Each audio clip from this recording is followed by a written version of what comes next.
নমস্কাৰ সকলোলৈ মই আজি আহি উপস্থিত হৈছোঁ আমিনগাঁৱৰ এখন নৱনিৰ্মিত পাৰ্ক যিখন পাৰ্ক কামৰূপৰ ডিচি অফিচৰ নিচেই কাষতে অৱস্থিত।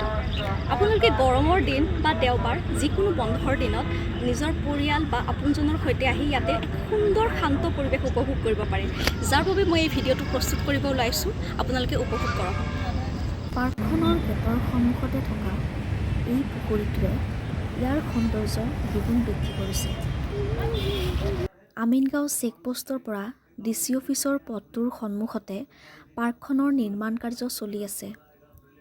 সম্পূৰ্ণ হ'বলৈ বহুত বাকী যদিও এতিয়াতে পাৰ্কখন যথেষ্ট উপভোগ্য হৈ পৰিছে। আমি জনামতে আনুষ্ঠানিকভাৱে মুকলি কৰি দিবলৈ আৰু প্ৰায় এমাহ বা 2 মাহ সময়ৰ প্ৰয়োজন হ'ব।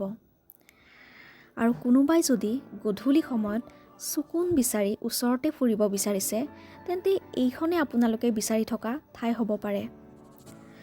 গধূলি প্ৰায় 5 বজাত কৃষ্ণগুৰু আশ্ৰমৰ পৰা যিটো প্ৰাৰ্থনাৰ সুৰে আধ্যাত্মিক পৰিৱেশ এটাৰ গঢ়ি তোলে সেয়া আপোনালোকে কেৱল তাত থাকিলেহে অনুভৱ কৰিব পাৰিব। উভতি অহাৰ পৰত আমি পুনৰ গেটৰ সন্মুখৰ পৰা এটা ভিডিঅ' ক্লিপ ল'লোঁ।